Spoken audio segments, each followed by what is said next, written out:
some incredible female role models that, probably will have heard of. Lizzie mentioned a few there. You've got Sylvia Earle, Jane Goodall, some amazing people. But I wanted to bring your attention to a few stories that you might not have heard of.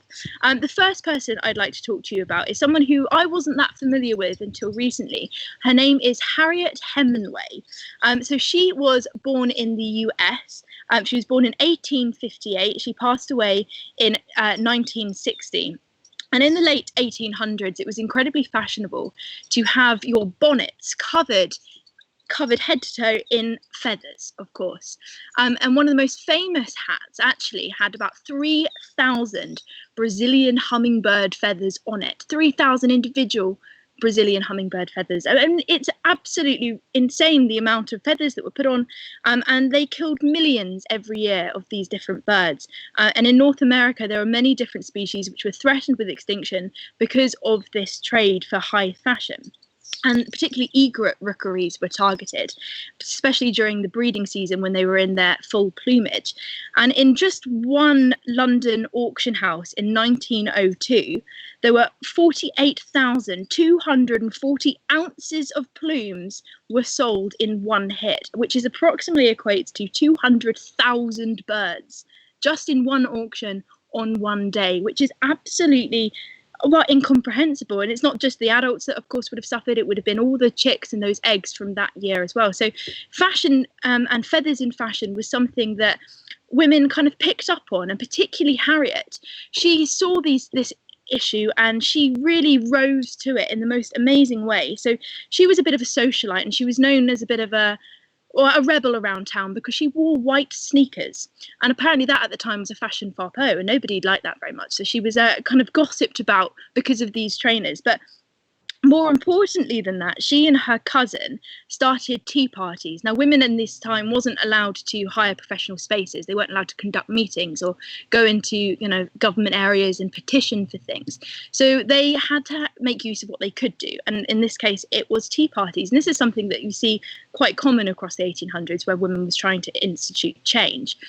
So Harriet and her cousin sat down, and they basically decided to get in communication with these influential women across North America, and they got about 900 women to sign a petition to say that they will no longer wear hats covered in feathers. And this was absolutely huge. And you've got to remember, this was at a time, it was still 24 years before women were allowed the right to vote. So this was, really instrumental. But they wanted to build this campaign further, and they couldn't do that, unfortunately, without a man. So they brought in a really well-known ornithologist to kind of front it so that they could get into the government. And I'm really happy to say that in the Lacey Act in 1900 prohibited the state of the transition of feathers across state lines. And because of Harriet Hemingway in America, she really put a stop to the kind of the feather trade in hats, and she is one of the most remarkable women, and she's got an amazing story. So I really urge you to go and read up on her. So she does have kind of an equivalent in the UK, and this is a woman which we all should know about because it's about an organisation which we are all incredibly familiar with, Emily Williamson. So some of you might know who she is. She was the founder of the RSPB, along with a group of other women as well. But she founded it in 1890. She got together with Eliza Phillips and Etta Lemon. So Etta Lemon was somebody who came in. She ran the fur and feather industry. She didn't run the industry, but she campaigned against fur and feathers. So they joined forces because Emily had created the Society for the Protection of Birds, again to campaign against the feather trade in hats. So they joined forces in 1819, which was when the RSPB was born. So Etta Lemon was somebody who kind of took control of the RSPB. She was kind of the front lady for it, the spokeswoman for it. And Emily kind of felt relatively she was quite a humble woman, somebody who came up with the concept of the RSPB, but preferred not to be in the limelight. And I have a quote from her here. So women are mostly timid inaugurating things, but they are very ready to give their help to a good cause when they are shown the way. And I find that really interesting because she was so motivated against the feather trade in hats that she created this institution, She named it the Society for the Protection of Birds.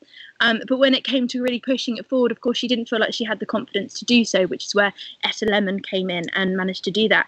And she did so much work, but she was so quiet about it that even her family today didn't really know that she was the founder of the RSPB, and it was something they only found out recently. And that photo that you just saw of her there was a rare image of her.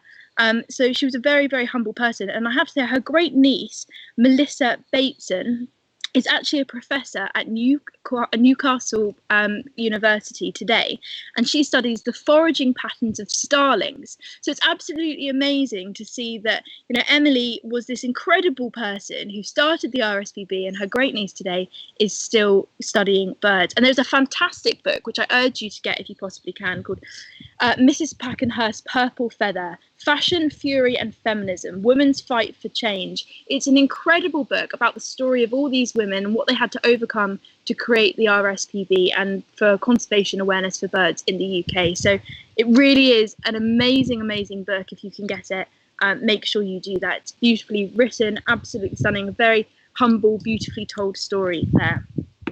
So another lady that I wanted to bring your attention to is a lady who was born in Kenya. Her name was Wangari Mathtai. So here she is, absolutely amazing lady. She was born in 1940 and she died in 2011. She was a social, environmental and political activist. And in 1960, she got the opportunity to join JF Kennedy's airlift program. So she went to study in America. So she did her bachelor's and then she went on to do her master's, all in biological science. And she returned to Kenya, hoping to be a research assistant, but found that the position was already taken. And she felt that at the time that was due to gender bias and also tribal bias as well. So she then met her husband, who worked in politics, and got the opportunity to do a PhD in veterinary anatomy. And that was something that was amazing. She was the first Eastern African lady to ever do a PhD.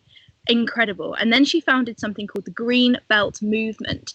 And she subsequently inspired and trained 30,000 women in areas of poverty throughout Kenya in environmental action. So she trained them on how to plant trees and reforest their areas for the benefit of the environment. And she actually received the Nobel Peace Prize in 2004.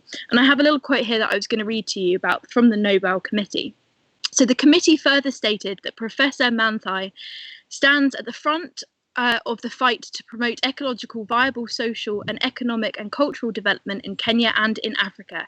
She has taken a holistic approach to sustainable development that embraces democracy, human rights and women's rights in particular.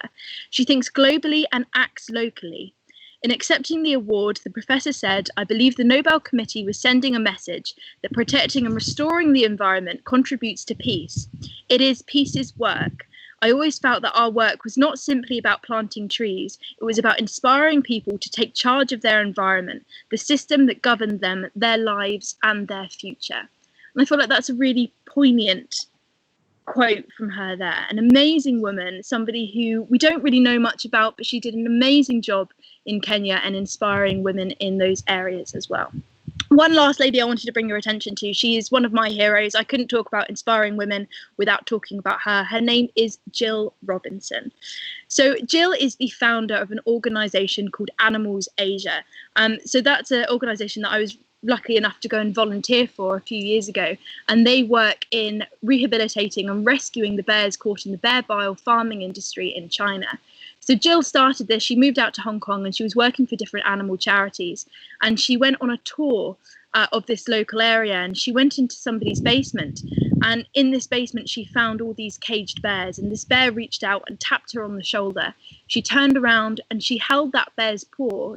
It was not aggressive. It was almost like a plea for help. She said she looked into its eyes and it's a bear that she will remember forever. And from that moment on, she was so passionate about this issue that she started Animals Asia, and today they've rescued hundreds of bears from the bear bile farming industry, and they are also working really closely with the government into ending the trade altogether. So she is one of the kindest, loveliest, most amazing women I've ever met in my life. She's absolutely fantastic. So if you don't know much about Jill Robinson, please go and check her out. She's a fantastic person.